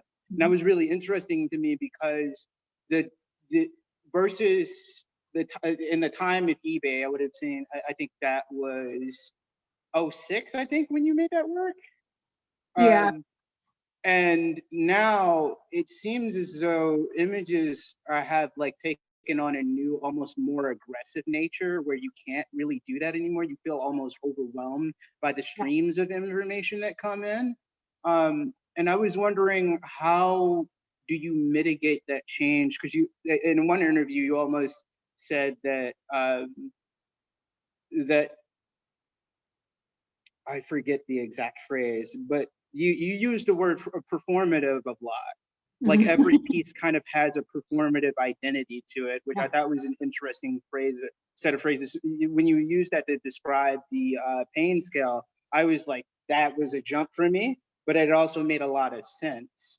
And I was wondering, how do you like factor in the how do you feel about the changes of what happens in terms of cultures and images? You spoke of your work being extremely attached to the present. Somebody asked you what the future is like, and you were like, I think only about the present right now. And it feels as though it's attached to the present. How do you feel about the change and what social media has done in terms of how we engage with the images and how we personalize them within our lives? Because that seems to be a lot of what you do. I love that. Yeah, thank you so much. That was a very generous question or proposal or provocation. Yeah, no, totally. I mean, I think it's a really important point that you make, like the work that, for example, the earlier work that I made that some of which I didn't show you, but I sort of touched on really briefly, was like me encountering kind of early internet-ish, you know what I mean? In the sense that it was a totally different, uncharted time, nothing that we have now, right? Like the role of a Google search was a different situation, like in 2002 or whatever the original kind of beginning of some of those conversations was.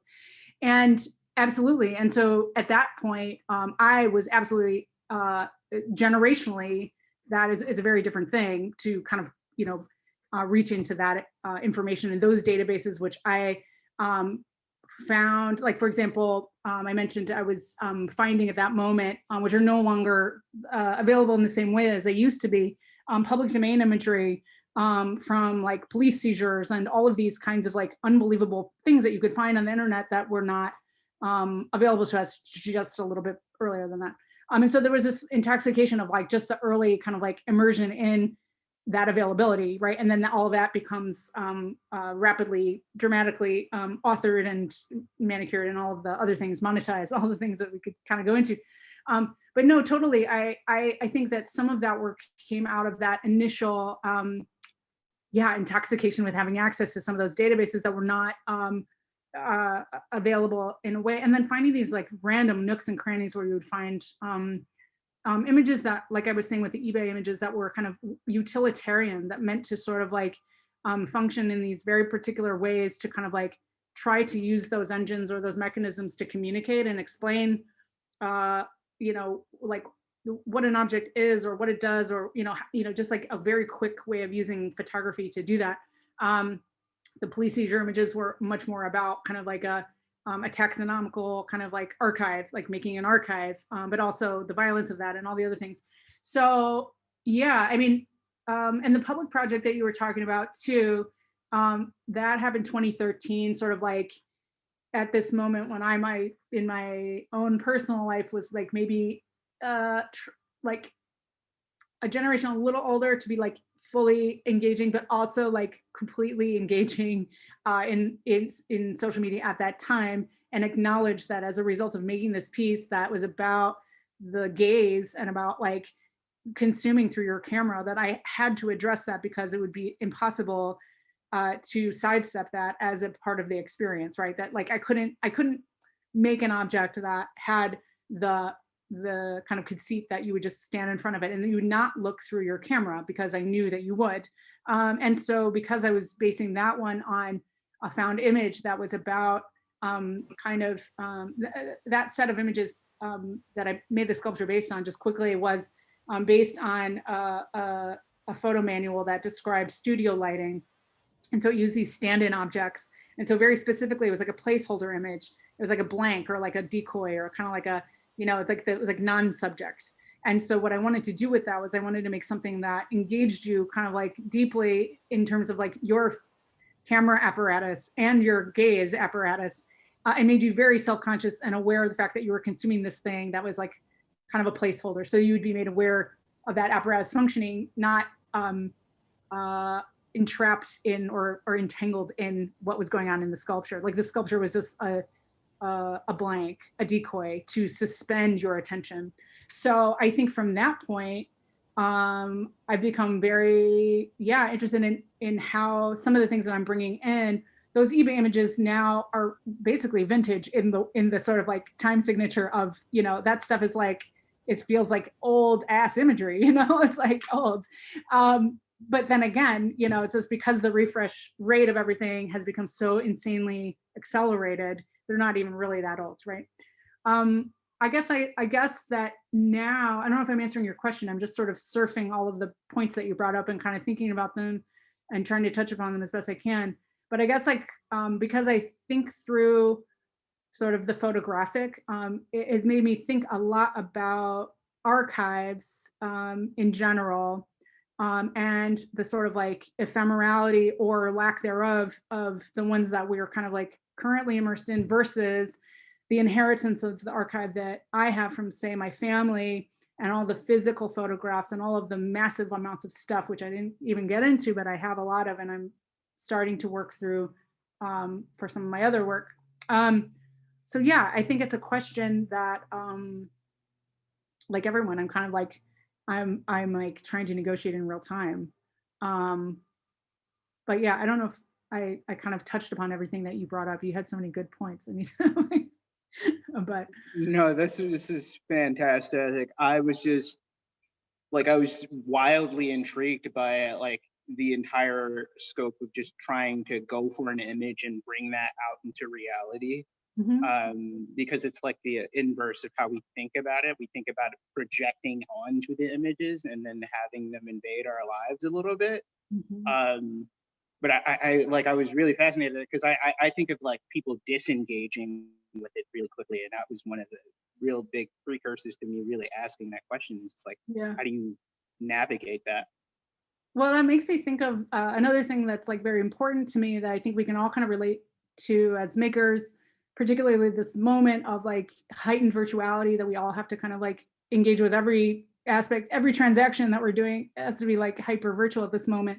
And one of the points of grief that I've had about that is that I'm so kind of deeply committed to the sort of corporeal, like I much of the work, like I said, even though it thinks through kind of image making, it's very much seated in like the physical vehicle. And I'm very much into like finding a way to sort of articulate and bring into form, in some embodied form, this like corporeal version of something. So like one of the pleasures of reaching into those eBay images, for example, and pulling something through into this space is like like giving it form and kind of like trying to sort of animate this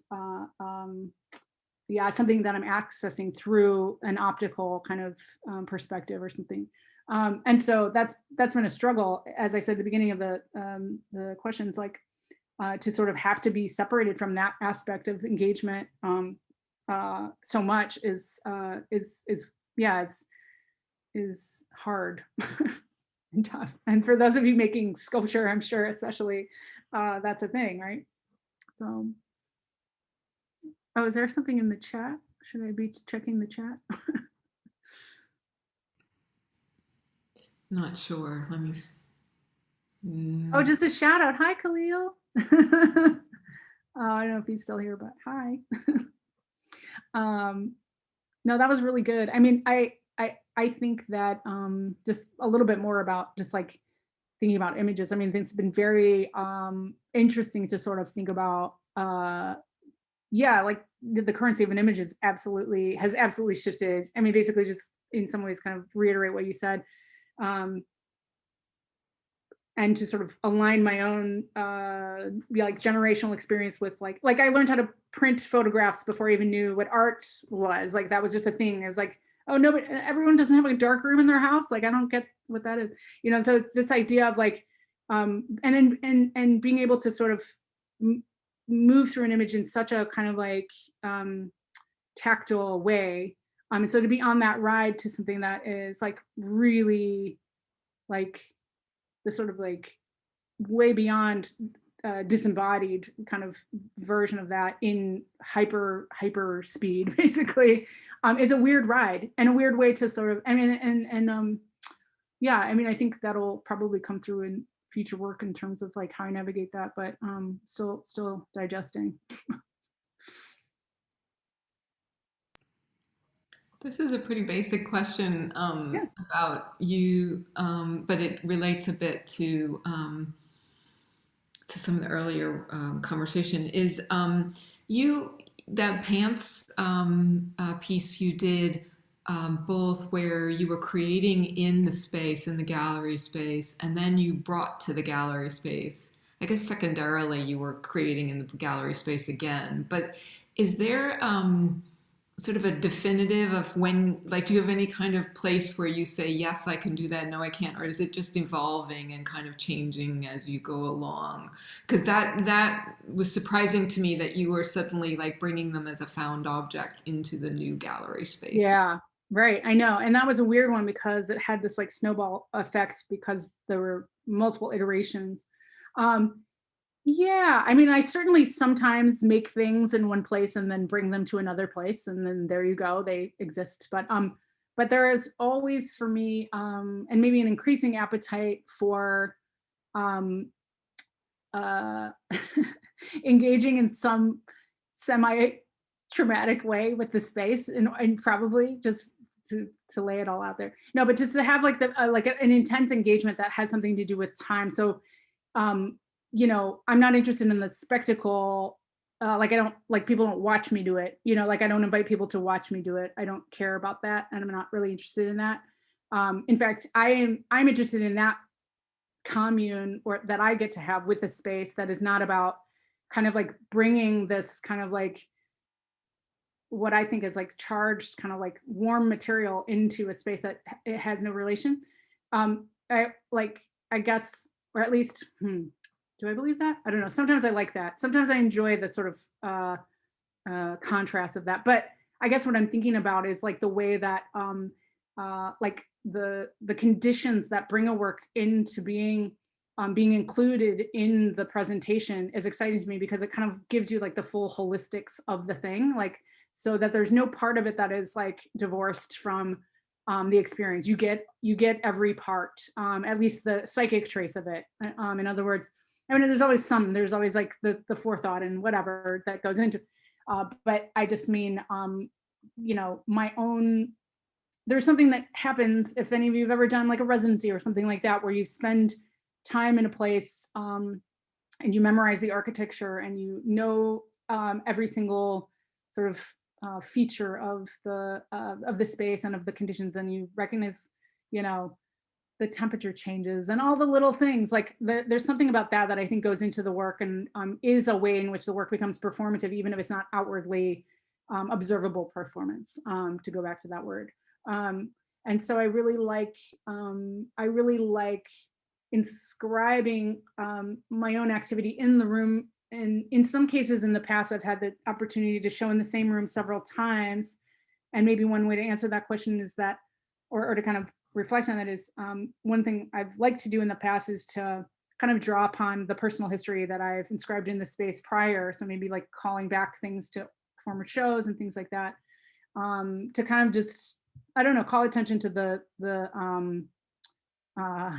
I don't know, some of the memory of the room too. But I like that being a force in the show, or the presentations that I make, because they kind of operate on this frequency that's not necessarily seen but felt, also. And in many cases seen very much so as well. But yeah, I really, there's a time and a place for it in terms of my own decision making, where sometimes the kind of like amputated fragment is the most interesting thing, where like it doesn't bring that all that baggage with it.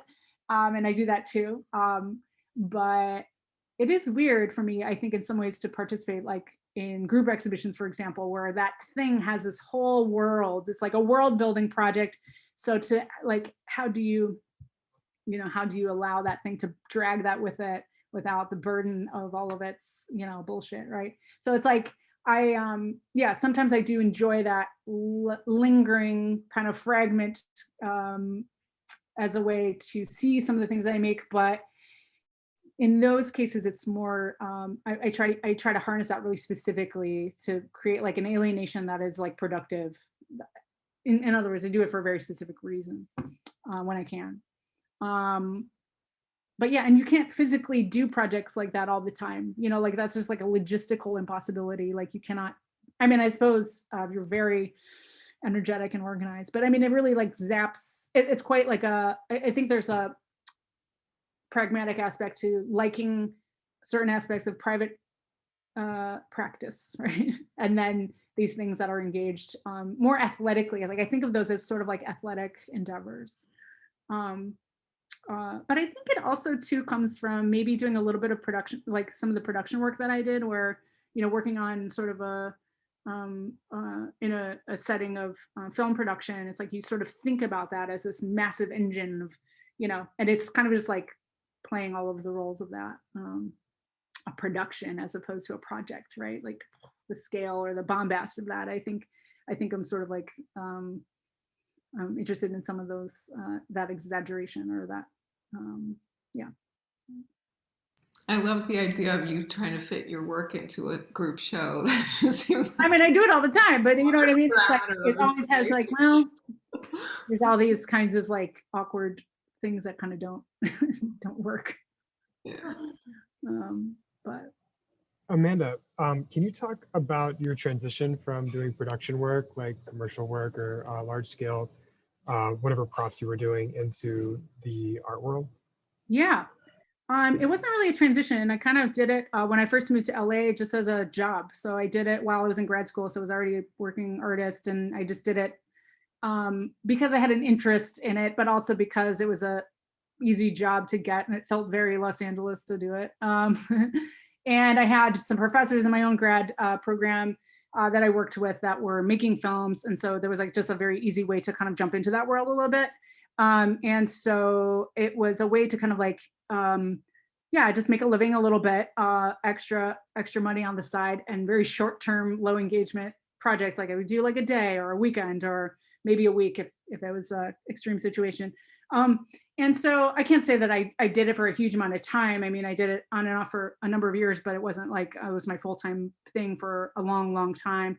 But it was very influential, and it also reached back into, some of the spaces I was familiar with in terms of like when my dad worked as a commercial photographer, which he did as well, which I didn't really talk about, but I was kind of constantly kind of working around that environment too, of like photo production.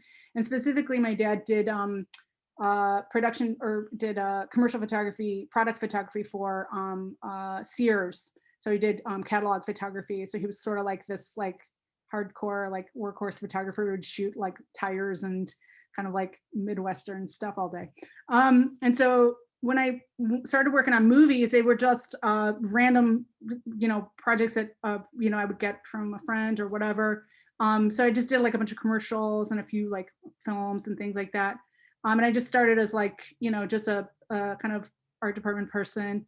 But the most important thing about that was I was interested in kind of like watching the full ecosystem. I was like really interested in, a lot of the, sort of, again, like production environment, sort of ancillary materials and things like that. And then just thinking about all of the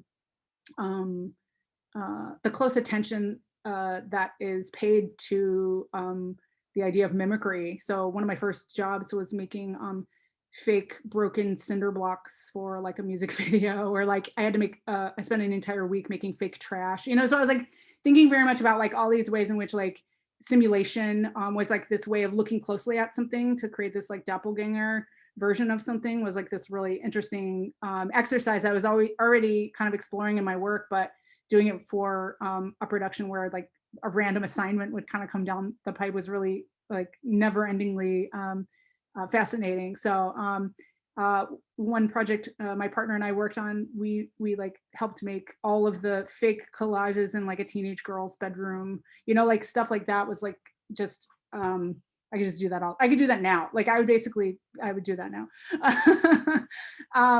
So yeah, there was really a transition. I mean, I did it while I was in school, and then when it became kind of, I just met a bunch of people, and I specifically met this one fabricator that I have worked with for since then.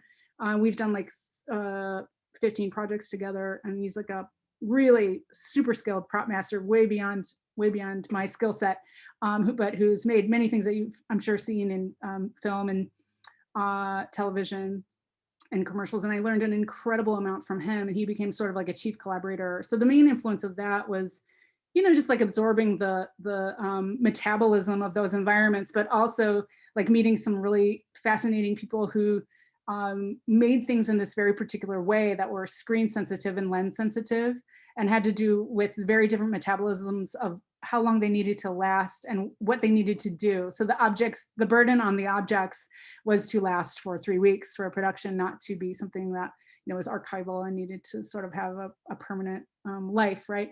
It didn't even need to have a back because you'd only see it from one side, right? Whatever, like all of these things that were kind of capitulating to the lens. So yeah, I've thought about lens sensitivity in my work quite a bit in that regard too, because of that experience, but also the photo stuff that I mentioned. I also just learned a lot of awesome technical skills. I mean, I highly recommend it if you have an opportunity to work on a film or movie production. I mean, it's an educational experience in terms of production. I just learned a lot of different workarounds for how to get something made, or like, because when scale and kind of scope are really unlimited in those environments, oftentimes you end up like just coming up with these wildly absurd kind of solutions to problems, or ways to create a condition. Or I worked in a abandoned hospital, and I helped someone like make all these decrepit like rusty pipes, whatever, like just weird shit like that was just like totally fascinating, and just made you absolutely like scrutinize things in your everyday life that you wouldn't normally. Just created this very heightened kind of like just sort of dilated your eyes all the time. So yeah, I found that to be a really rich experience, and I'm still interested in kind of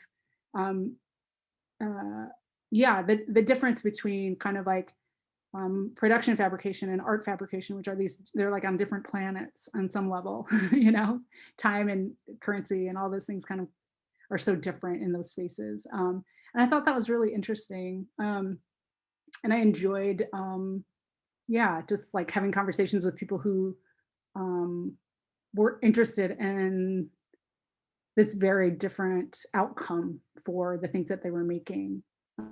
So yeah, falling in that spectrum somewhere for me, but yeah, really, yeah, I loved that.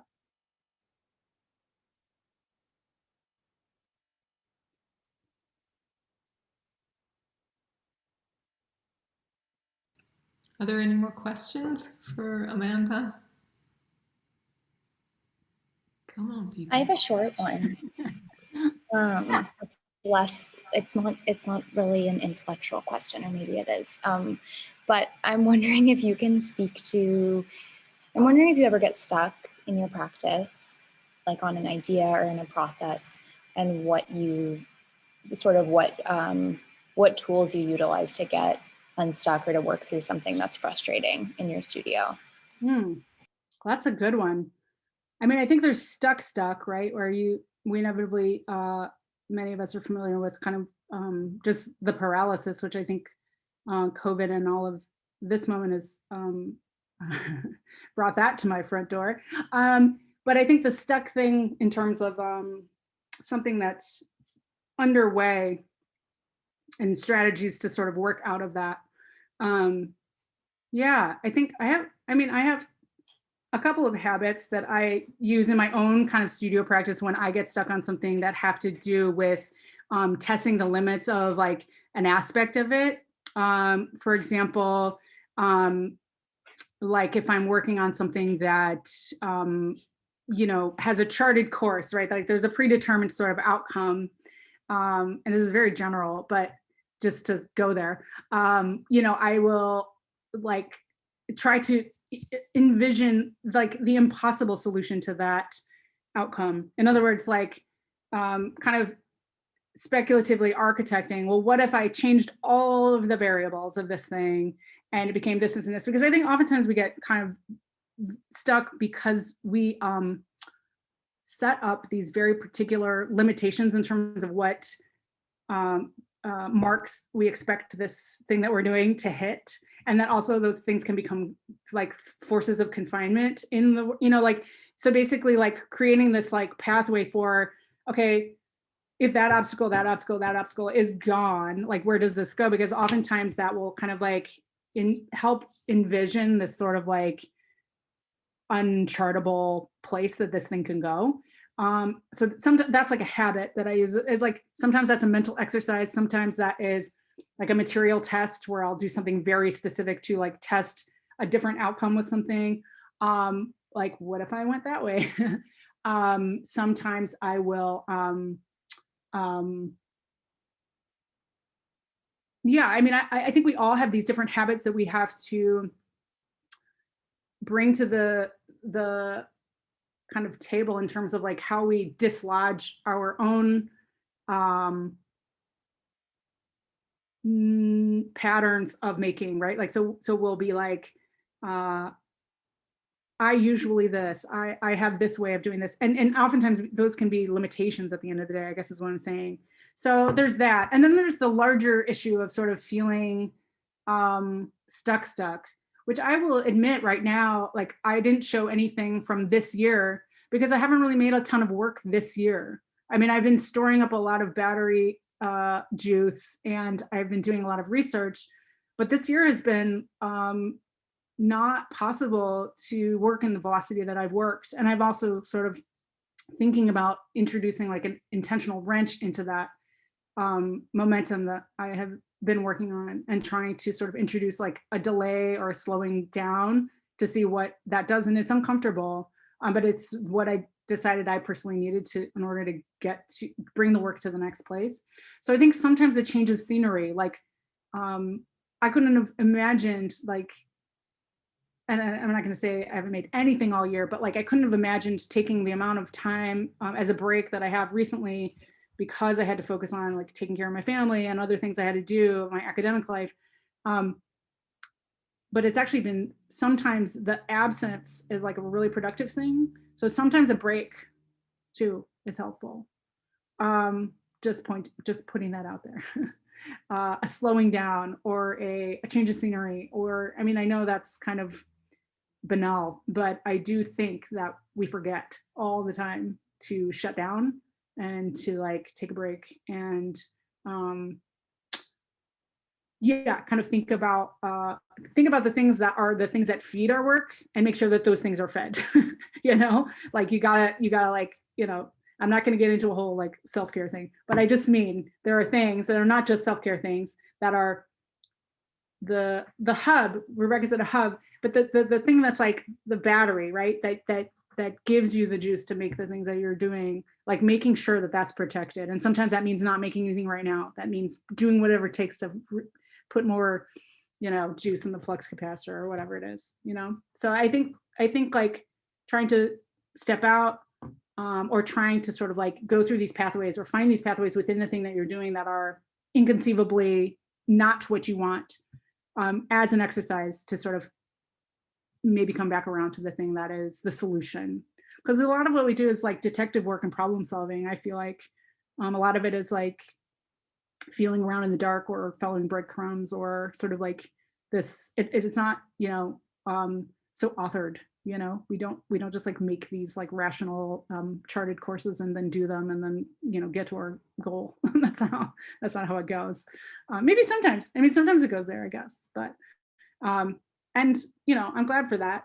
I don't know if that's helpful. I mean, I think it's such a personal thing, you know, but I think examining, it's like when you're making something, you have like this switchboard, right? And you can kind of like flip all these switches, and there's some that you're like, you never flip this switch. Sometimes you need to do that. I don't know, like tampering with your own kind of machinery a little bit, I think sometimes helps. Yeah, I mean, I'm not a good model for kind of a self-care. You know, I'm generally historically been very self-punishing, and I'm trying to get better at that. I'm trying to reform. But I think that also jarring yourself out of the focal point can sometimes be good too. So switching your positionality, I'll often sort of offer that in a studio. You know, were you a different kind of position in as the maker? What would that person do? You know, what would that, like, could you dramatically change your positionality within the role of maker in this thing, whatever it is? And we're speaking very broadly, so without having real stuff to talk about, it's hard to name names, but I think you know what I mean. That is a strategy that I use, right? Like almost like a disassociation, like I'm going to step out of my body and become, I'm the maker, and I'm also the sort of person analyzing that making and what's going on. I think in one of the meetings earlier, I was like, it's a crime scene. What happened here? Sorry, I use all these like forensic references, but I do think like, yeah, changing your position can be very helpful, even though it can feel uncomfortable and feel weird. Almost like trying on a persona even within your role as the maker, it can be useful. And it's not something anyone else sees necessarily. It's just sort of a positionality thing. I don't know if that answered your question at all, but I enjoyed going on that yarn.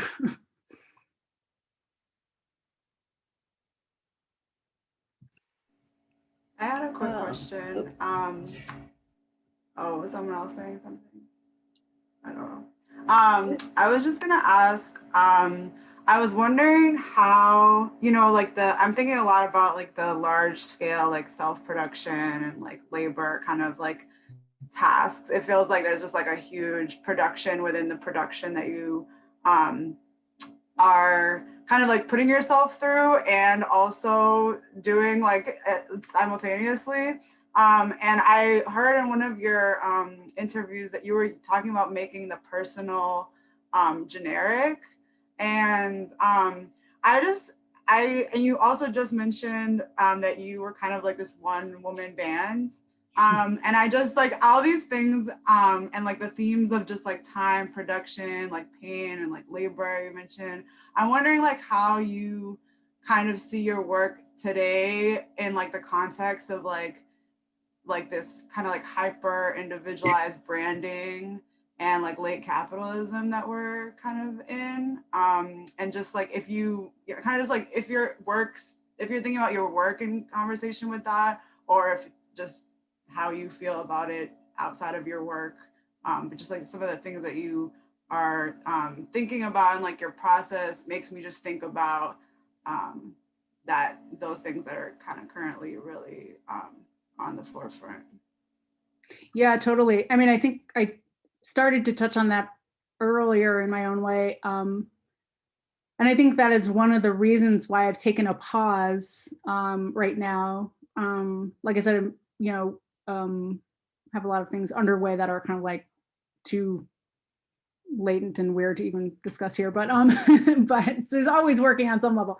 But I have been increasingly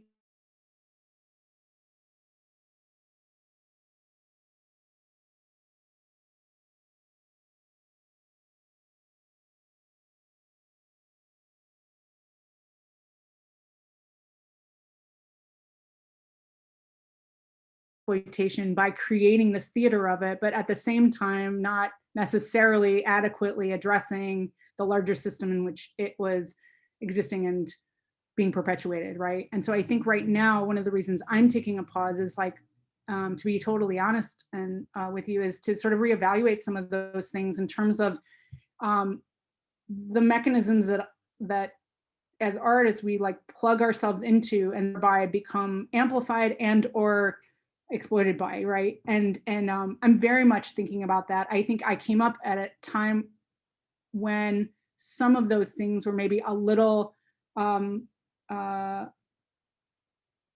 mean, we don't have to like define late capitalism, but we have to like I think that there was a sort of an appetite within the sort of like mechanism of art production and display and all of those things that some of those offerings, those sort of standard offerings of like how you can move through the world, like what your options are on the table there. You know, I will admit, as a young, very kind of like driven person, you know, maybe did not examine as deeply as I could have, and for the love and the belief of my own ideas, you know, dove right in and then became shaped by that a little bit.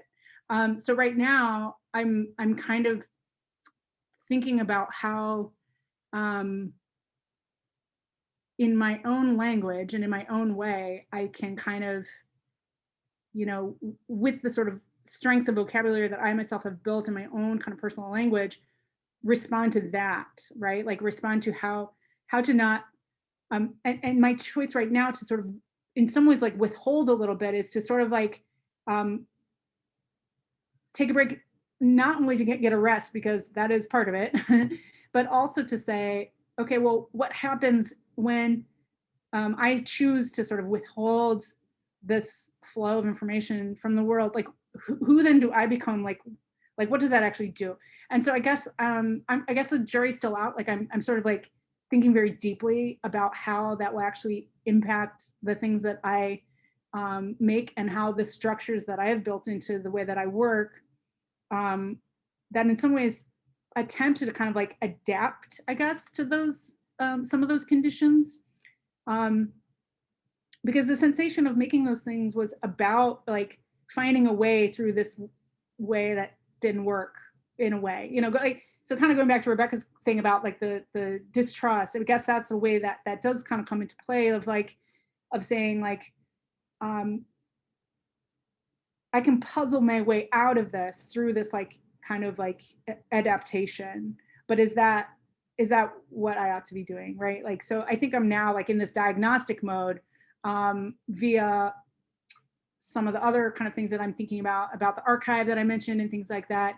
But also like the idea of how the work goes out into the world, like taking that very seriously and kind of wanting to architect like a new pattern in which not only how I make the work, because much of the kind of structure of like the way my studio is set up and all of that is built upon this muscle memory of these kind of offerings that I described, right? But why need I move through the world that way, right? Like, so really like I'm in kind of this mode right now of kind of rethinking all of those things and thinking about not necessarily like looking at other models, but also really realizing that like everything I try to do, like it's going to have to be this very particular solution to how I exist within that, or do not exist, either, you know, whatever it is, or extract myself from that, take myself out of that, withdraw myself from that, or opt out as a function of the work, if that makes sense. So it's something I'm thinking about, and I don't have resolution. I think I'm like in kind of a diagnostic time, a thinking time, a watching time, a sort of like trying to make sense of what's happening in the world in relation to sort of the things that are evolving continuously in terms of my my own aging, my own like family aging, right? Like the things that are what I said earlier about like the things that give the work the life, you know, like where like where is that intact or does that require, you know, some like proper care, probably. So yeah, it's a kind of a big answer to a big question, or a meandering answer to a big question. But I do definitely, I believe that there was an aspect to which it took a long view to be able to see how some of those mechanisms had seeped in a constructive way, and which parts were things that were within my control. And so I'm kind of like, I don't know, take some time. Anyway, I don't know if that answers your question, but I think those are things that I'm very much thinking about, and are ways in which I'm kind of like doing these like smaller repairs and tests, and kind of just trying to figure out some new boundaries and limitations for myself in terms of like the ethical space that I'm willing my work to for my work to exist in. What kind of sort of ethical space it proposes, right? Like that is an aspect of its responsibility too, on some level, like how to, I'm retooling right now. No, that's great. Thank you. It's also really just refreshing to hear like the kind of rebooting or like reconsidering or reevaluating also is like just, yeah, really refreshing to like hear you talk that through that regardless. So thank you. Because confidence is like really sold back to us, you know, and we don't always make work through confidence. That's not how we do it. You know, it's like, and I do think that like we have to think about that. And I more and more respond to work that, you know, kind of works from positions of, I don't know, confronting vulnerability, or, you know, it's not about the sort of like unshakable confidence. So just trying to figure out how to do that in such a way that is not depleting for you, but also like, just like, yeah, I mean, perhaps it's a function of getting older too. I mean, I think that there was like sort of this period where I was like willing to sort of like throw myself on the chopping block all the time in this effort to sort of like, I mean, out of it like authentic and like true belief in sort of what I was doing, but I also think that I was like dragging myself out a bit. So I think it's worthy, cautionary tale from an old person, to like think about that long view, right? Like how are these things going to, can you envision how these mechanisms kind of function long term? Or I think I'm being convinced, as someone earlier said, like about thinking about the present moment, I'm being convinced to like shift a little bit more into being a futurist. So that's my current plan. I gotta think a long term. It makes so much sense in the time we're in, and Yeah. everything's being reconsidered, that you would also be responding, you know? So, I mean, you Totally. said age, but I think it's also time of the world too. Totally. No, absolutely. We need to wrap it up. This was You guys are amazing. so generous. That was amazing. Thank you so much. You guys, can you turn off your or turn off your mutes, turn on your microphones, and let's clap for Amanda. Yeah. Clap back. Clapping back. Really, Thank you to you guys who opened your studios, and we'll be opening your studios again now. Oh, do you have studio visits after? Yeah. Oh my God, Amanda. Are No, you it's okay. to do them? Oh yeah, no, I had a nice big cup of tea. I'm ready to go. Okay. Although I think we're starting a little late, so we might be a little off schedule. I don't know. But anyway, no, thank you so much. That was really good questions and really meaty, real questions. Thanks for being real, everybody. You'll probably more when you're in their studios. Yeah, exactly. And thank you so much for coming. And thanks to those, Khalil and Ivy, folks from outside of the Cranbrook community. Thanks for coming. Yeah, I can't wait to have I want to have a visit with you, but not for me. I want to visit with you. I know. Well, Yeah, everyone's always welcome. It's just, you know, we can't go anywhere, but when that time comes, Okay. you're always welcome, Khalil. Anytime. Thank you so much, you guys. This was a real treat. A really big pleasure. And I think some of you I will meet now, and then some of you I'll meet Friday. So to more ahead. Cheers. Luke, you've got it handled with Amanda.